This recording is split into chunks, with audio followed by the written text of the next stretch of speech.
법무부 검사징계위원회가 윤석열 검찰총장에 대해서 정직 2개월의 징계를 의결했습니다. 검찰총장에 대한 징계는 헌정사상 초유의 일인데요. 네, 판단 배경과 향후 파장을 짚어보도록 하겠습니다. 김성수 변호사 전화 연결되어 있습니다. 안녕하십니까? 안녕하세요. 네, 징계위가 어제부터 이어진 17시간 30분에 걸친 이 마라톤 회의 끝에 윤석열 총장에 대해서 정직 2개월의 처분을 의결했습니다. 일단 징계위에서 인정한 윤 총장의 혐의 어떤 것들이 있습니까? 현재 알려진 바에 따르면 징계위는 당초 6개의 징계 혐의 중에 법관 사찰,욱 채널A 사건 관련 감찰 방해 및 수사 방해, 정치적 중립성 훼손 혐의 등 4가지를 이번 징계위에 징계 사유로 인정을 하고 양정을 정했다고 밝혔습니다. 반면 채널A 사건 관련 감찰 정보 유출, 그리고 한명숙 전 총리 사건 관련 감찰 방해에 관해서는 증거 부족으로 무혐의 결정을 했고, 언론사 사조와의 부적절한 교류, 감찰 불응에 관해서는 불문 결정을 하기로 했다고 지금 현재 밝힌 상황입니다. 예, 말씀하신 것처럼 언론사주와의 부적절한 만남 의혹이나 또 총장 대면 조사 과정에서 감찰 방해 등의 혐의는 불문으로 결정을 했습니다. 이 불문이라는 게 어떨 때 내리는 처분인가요?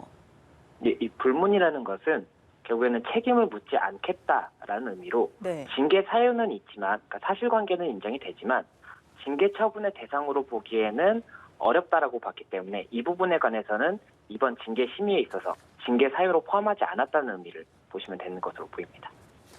네, 이에 따라서 윤 총장은 2개월간 직무 집행 정지가 되고 보수도 받지 못하게 됩니다. 이제 윤 총장의 정직은 인사권자인 문재인 대통령의 재가에 달린 거죠? 네, 맞습니다. 이 검사징계법 제23조 1항은 해임, 면직, 정직, 감봉의 중징계에 관해서는 법무부 장관의 제청으로 대통령이 집행한다고 규정하고 있습니다. 그렇다 보니까 이번 정직 처분은 추미애 장관의 제청으로 문 대통령이 이를 집행할 예정이 이제 되게 되고, 법 해석상 문 대통령이 집행 외에 다른 결정을 하기는 조금 어려울 것이라는 판단이 나오고 있습니다. 예, 앞서 해임보다는 정직, 또 그중에서도 2, 3개월의 정직 가능성이 일각에서 제기되기도 했는데요. 윤 총장이 정직 이후에 공수처 수사를 통한 기소 가능성도 제기가 되고 있습니다. 가능성은 좀 어느 정도로 보시는지요?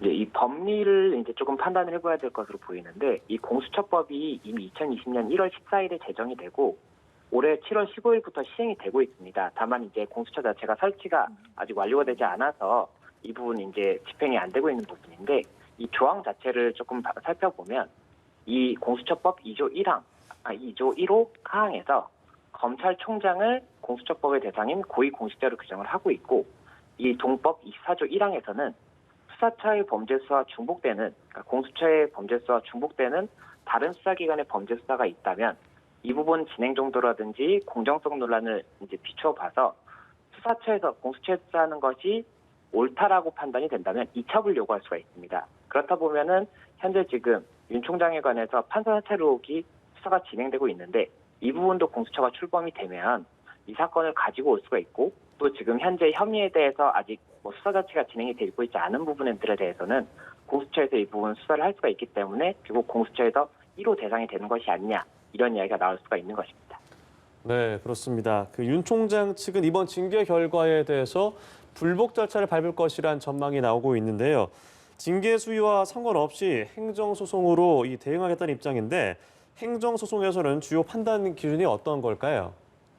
예, 결국 이번 처분에 관해서 윤 총장 측은 징계 결과가 나오기 전부터 절차적 하자 등을 이유로 불복 절차를 진행할 것이라고 이야기를 했습니다.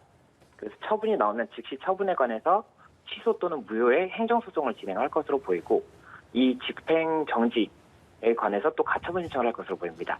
이렇게 되면 행정소송에서의 쟁점은 처분의 절차적 그리고 실체적인 하자가 있는지 여부가 판단이 될 것이고, 가처분 신청의 경우에는 지난번 집행정지 가처분 신청과 동일하게 회복할 수 없는 손해가 있는지, 긴급한 필요성이 있는지 여부가 이제 쟁점이 될 것으로 보이는데, 실제로 이제 윤 총장의 이 임기 자체가 얼마 남지 않다 보니까는 소송의 결과보다는 이 가처분 신청 자체가 결국에는 직에 복귀할 수 있는지에 더 중요한 쟁점이 될 것으로 보이고, 그렇다 보니까는 결국엔 이번에도 회복할 수 없는 손해가 있는지 긴급한 필요성이 있는지 여부에 따라서 집행정지 신청이 받아들여질지 여부가 조금 더 많은 관심을 받지 않을까 생각이 됩니다. 예, 사실 윤 총장 측에서는 심의 시작 직후에 좀 뭐 정직무대리라든지 신성식 대검 반부패 강력 부장 등 2명의 공정성을 믿을 수가 없다면서 좀 기피 신청을 내기도 했지만 징계위에서 받아들이지 않지 않았습니까?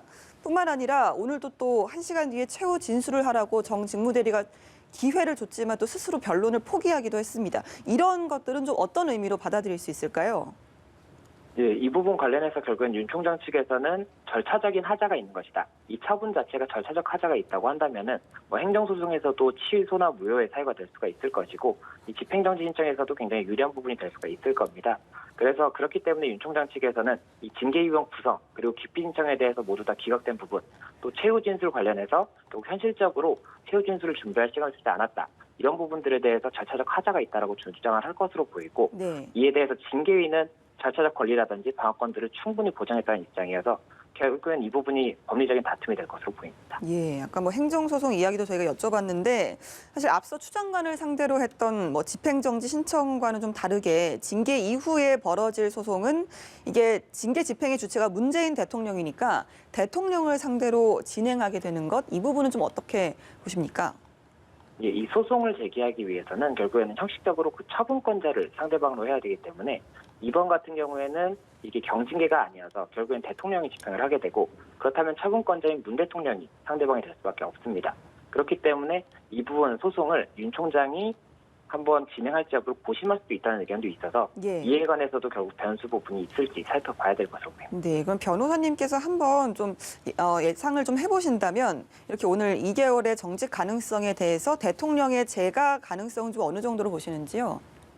예, 결국에 검사징계법에서는 법무부 장관의 제청으로 대통령이 집행한다라고만 규정이 되어 있을 뿐이지 이에 관해서 대통령이 다른 의견을 낼 수 있다라고 보기는 조금 해석상 어렵다고 보입니다. 그렇다면은 결국에는 그 집행의 시기에 관해서는 예. 조금의 이제 차이가 있을 수는 있다고 하더라도 집행 자체에 관해서 그 정직 처분을 변경한다든지 이에 관해서 받아들일 수 없다라는 의견을 내기는 어려울 것으로 생각이 됩니다. 예, 그렇다면 네. 집행을 하게 된다면 좀 언제쯤 이 결과가 나올까요?